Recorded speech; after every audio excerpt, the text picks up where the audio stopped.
What if I told you that stripping every single color out of your wardrobe, except one, wouldn't just save you 100 hours a year in decision fatigue, but it would actually, like, make your clothes look twice as expensive? I mean, it is a really bold claim, right? But when you look at the mechanics of visual styling and, the data and the industry trends, they completely back it up. We are constantly conditioned to think that more is better, Oh, absolutely. especially when we get dressed in the morning. We really are. Like, think about the typical morning for a second. You're standing there holding a navy patterned shirt, trying to figure out if it works with those gray trousers, Right. and then wondering if the brown shoes clash with the black belt. You are essentially trying to cook a complex meal with 10 different spices. Yeah, that's a good way to put it. You're throwing in cumin, paprika, oregano, and just, hoping it doesn't taste like a chaotic mess. Today's deep dive is about throwing out the spice rack. Completely throwing it out. Exactly. We are pulling from a really comprehensive styling guide and industry report today. It's titled Monochrome Magic.docx. And it not only breaks down the exact science of the one-color outfit, but it also looks ahead at fashion trends for 2026. Yeah, including how infrastructure brands like this company called Apparelizer are shifting the entire global fashion industry. So our mission today is to demystify this for you. We want to show you how limiting your color palette to one single lane, actually, surprisingly, expands your personal style. Okay, let's unpack this. The best place to start, I think, is by completely dismantling the word monochrome, because the moment you say that word, people immediately picture like a uniform. Oh, totally. Like a giant walking paint swatch. Yes, exactly. They imagine matching the exact same hex code of red for their pants, their shirt, and their shoes, and essentially walking out the door looking like a tailored onesie. Right, which nobody wants. No, nobody wants that. But the guide is incredibly explicit about this. True monochrome dressing is built around one primary color family. It Mhm. absolutely does not mean every item has to be the identical shade. Okay, so what does it mean then? You are actually meant to play with an entire gradient. So you want different tones, various shades, and multiple tints that, all orbit around that one primary color. The source gives a really fantastic, concrete example that helped me visualize this perfectly. They break down an all beige outfit Yeah, that's a great example. because, on paper, an all beige outfit sounds like the most boring thing in the world. It sounds like you are trying to camouflage yourself against a cubicle wall. It really does. But look at the components they use in the guide. Cream trousers, camel knitwear, pan boots, and a light beige coat. And notice how none of those items are actually the same color. Right. Cream has a lot of white in it. Camel is deeper. It brings in those warm, earthy brown notes. Hmm. Tan leans a bit more yellow or orange, and light beige kind of bridges the gap. They all live in the exact same color family, but those subtle variations are doing an enormous amount of heavy lifting. They create visual depth. Exactly. And there are massive benefits to doing this beyond just looking, put together. What's the main benefit? Well, what's fascinating here is the visual geometry of it all. To understand why this works, you kind of have to understand how the human eye processes a physical space. Okay, I'm with you. When you wear a bright blue shirt and stark white pants, you are creating a really harsh, high contrast line right at your waist.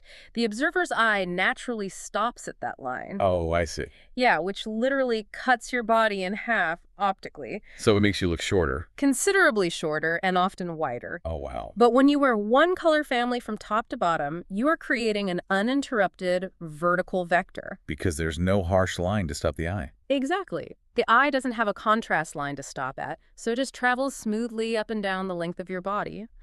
And this tricks the brain's spatial processing into perceiving the wearer as taller and slimmer.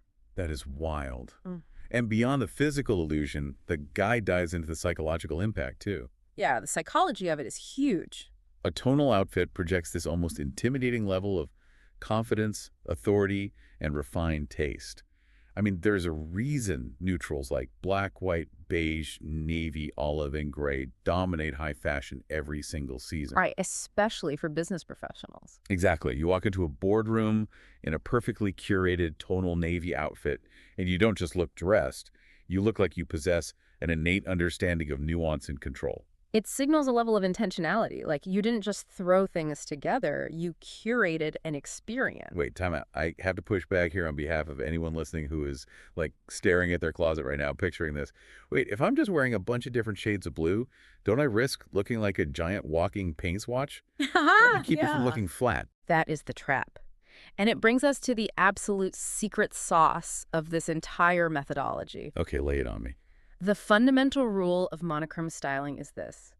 If you remove color contrast from your outfit, you absolutely must replace it with texture contrast. Texture, yes. This is the biggest aha moment in the source material for me. The illusion of depth doesn't come from the dye, it comes from the fabric. Exactly. The biggest misconception is that one-color outfits are boring because there is no visual friction. But the secret is that you are no longer mixing colors, you are colliding fabrics. Colliding fabrics. I love that phrasing. You have to introduce completely different tactile experiences. The source actually lists out the specific textures you should be utilizing. Like wool, leather, cotton. Satin, linen, denim, cashmere, and velvet. Yeah, let's use the all-black outfit example from the guide to explain how this actually works. Because if you just wear black cotton pants and a black cotton shirt, the light hits both of those garments in the exact same way. Right, it goes completely flat. You look like you work backstage moving props at a theater. Yeah, you really do. But the guide suggests constructing that all-black outfit differently. So, picture leather boots, wool trousers, a silk blouse, and a structured blazer. Everything is still technically black, but it's an entirely different universe. Because of the physics of light absorption and reflection, Oh, right. the matte wool trousers, they absorb the light, right? Giving off this deep, rich, saturated darkness. But right next to them, the leather boots are reflecting the light, creating bright white highlights along the curves of the shoe. And then the silk blouse. The silk blouse brings a slight sheen and fluid movement. It catches the light dynamically as you breathe or walk. Wow. While the structured, heavy blazer anchors everything with a crisp, geometric silhouette. The light itself essentially becomes the accessory. You know what this reminds me of? It's exactly like black and white photography. Oh, how so? Well, when you look at a brilliant black and white photo of a city street, you don't miss the bright yellow of the taxi or the red of the stop sign. Because the contrast takes over. Exactly. Yeah. Because your brain isn't being distracted by loud colors, you suddenly hyper-focus on the rich contrast between the shadows and the light. Right, right. You notice the rough, gritty texture of the brick wall right next to the smooth, glassy reflection of a puddle. Stripping away the color forces the observer to appreciate the physical depth. If we connect this to the bigger picture, this technique of colliding textures is actually the blueprint for making an outfit look incredibly expensive. Really, just by mixing fabrics. Yeah, because true luxury doesn't usually shout with, neon logos. Oh, right, the whole quiet luxury thing. Exactly. When you rely on premium materials and the sophisticated way they interact with each other, like the softness of cashmere against the rigidity of denim, it elevates the entire presentation. You don't need flashy add-ons. No, you don't need flashy add-ons to look wealthy. The architecture of the fabrics does the talking. And the guide leans heavily into the art of layering to build that architecture. It's not just about what you wear, it's about how you stack it to introduce movement. Layering creates physical dimension. The source actually provides some highly effective combinations that rely on this, like wearing a fine knit turtleneck underneath a heavy structured blazer. Or taking a long sweeping wool coat and draping it over a rib knit dress.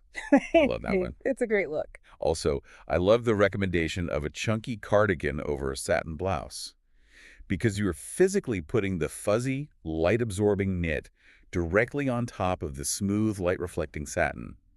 It forces the eye to acknowledge the contrast. It really does. You can also utilize like a vest over an oversized shirt or a classic trench coat layered over matching separates. But we should note, the guide does explicitly warn against ignoring proportions when you do this. Oh, definitely. That's a huge pitfall. Because you were drawing that continuous vertical line we talked about, the silhouette becomes incredibly pronounced. Right, which means if you wear everything massively oversized, the continuous color line will just make you look like you're being swallowed alive by a giant blanket. Yeah, not a good look. Yeah. So how do we avoid that?